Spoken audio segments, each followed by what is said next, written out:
Bueno, profesor, en primer lugar deseamos que nos brinde su mirada desde el punto de vista artístico. ¿Cuál es su opinión sobre la película?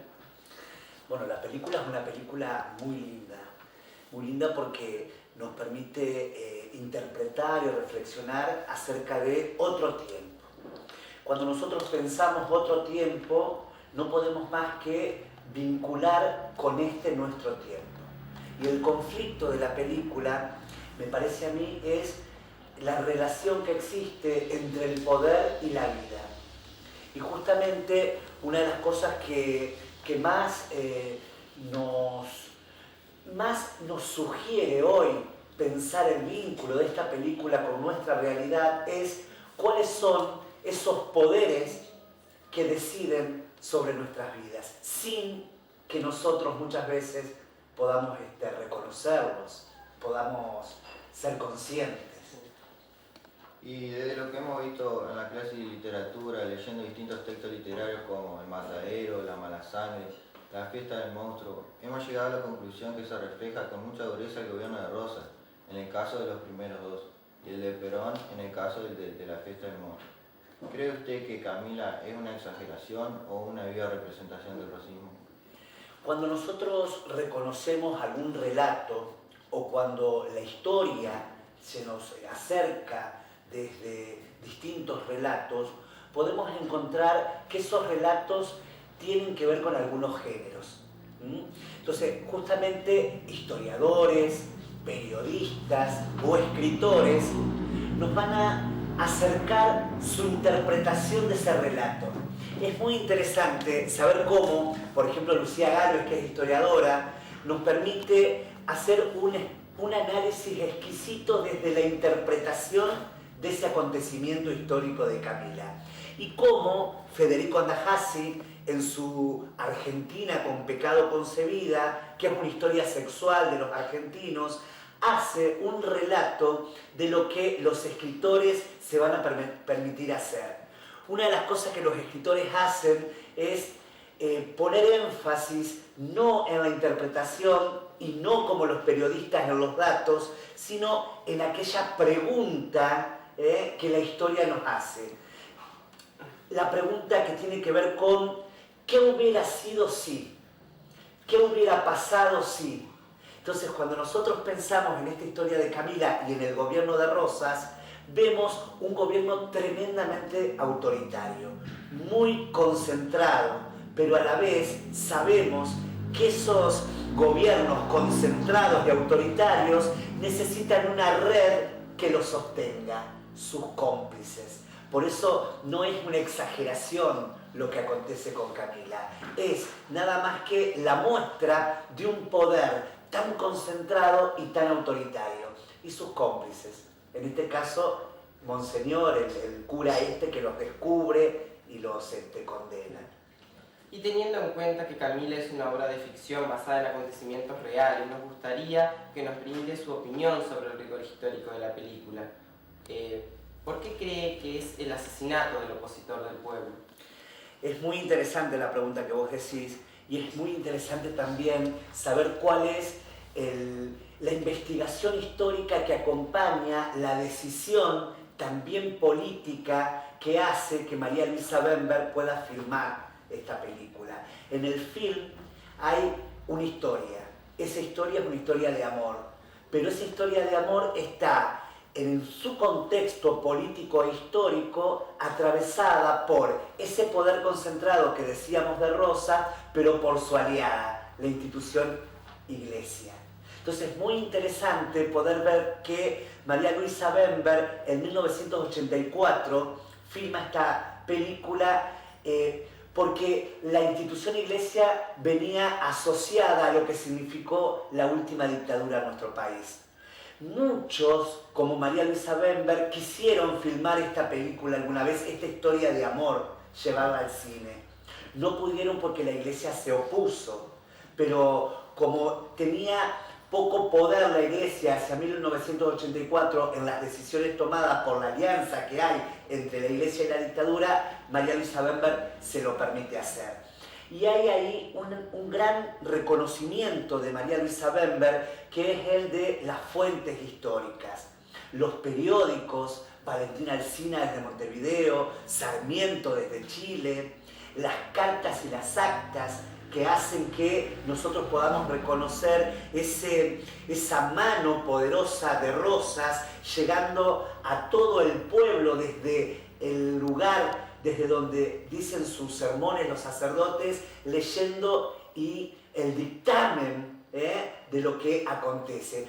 Todos esos elementos son fuentes históricas, exquisitamente seleccionadas y tremendamente presentes en la película.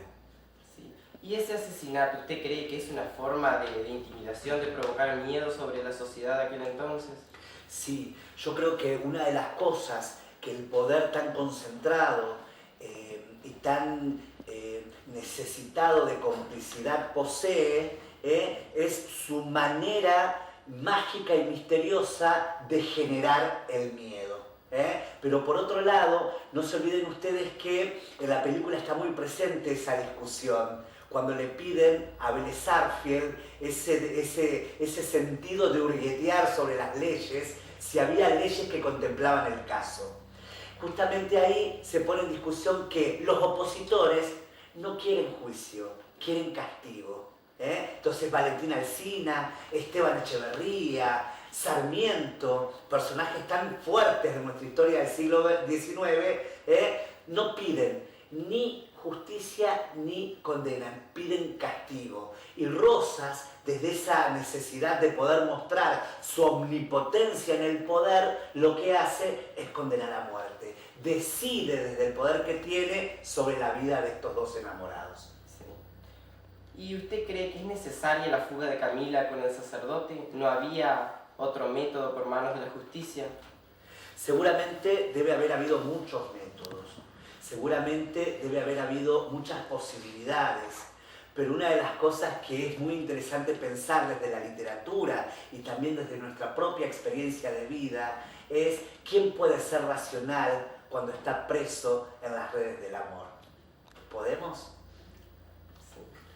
Camila es una película cuya protagonista es una mujer. ¿Le parece el hecho de que su directora también haya sido una mujer marcó un rasgo distintivo en la película? Sí. Todas las películas de María Luisa Bember tienen como protagonistas mujeres. Hasta Miss Mary, que es un relato autobiográfico de la autora, nos muestran a distintos personajes mujeres de distintos sectores sociales. De eso no se habla, que es su última película. El personaje es una madre que se niega a reconocer que su hija es diferente. Sor Juana Inés de la Cruz, que va a estar representada por una actriz española, Asunta Serna, va a ser justamente el lugar de una monja que se disfraza de monja porque no puede disfrazarse de hombre en aquel siglo XVII para poder reconocer de alguna manera que su pasión era el saber. Entonces, desde esa monja que se disfraza de monja por no poder disfrazarse de varón, desde esa madre que se niega a reconocer la diferencia de su hijo, de esta mujer enamorada que decide escaparse para poder establecer su vida tan apasionadamente como quería, todas estas mujeres tienen que ver con esa mujer que dirige estas películas, que es María Luisa Bember. Bueno, Claudio, y por último, y ya para despedirnos, nos gustaría que nos cuente alguna experiencia acerca de su vinculación con el mundo del teatro. Por ejemplo, ¿qué se siente actuar en un escenario? Bueno, yo creo que el teatro como parte del arte y todas las artes nos proponen responsablemente a los que ocupamos un lugar en el escenario poder intervenir en todos aquellos que están como público. Intervenir desde la invitación a poder sentir, intervenir en la invitación a poder preguntarse acerca de algunas cosas, intervenir para poder invitar a saborear, que es justamente lo que nosotros hacemos en el aula, ¿no? Saber y sabor tienen la misma raíz etimológica.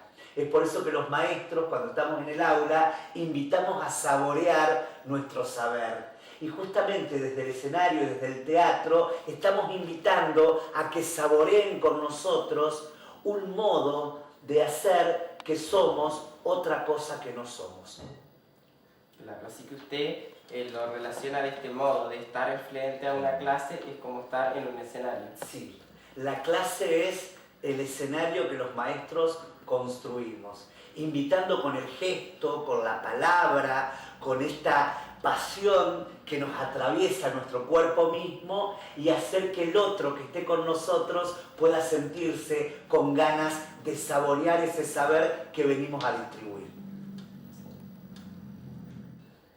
Claudio, ¿y qué géneros ha incursionado?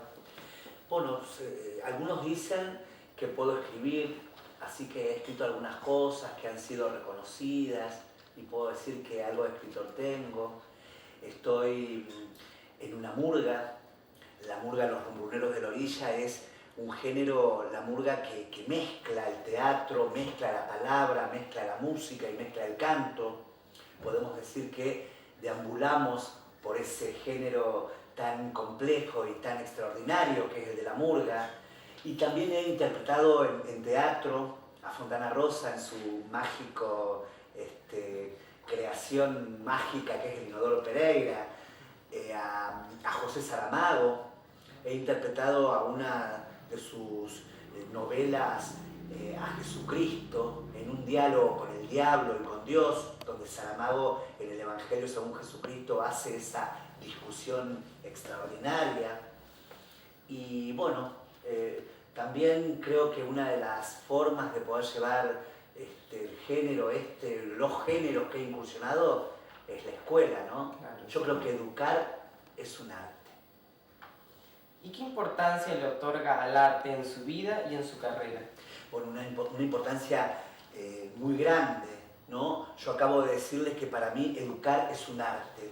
Y el arte y la educación son dos derechos humanos que están atravesados por la palabra, por la transmisión y por aquello de tradición, ¿no? Entonces fíjense ustedes cómo los maestros lo que hacemos es heredar de alguna manera lo que hemos aprendido de otros que se han adelantado en nuestras generaciones.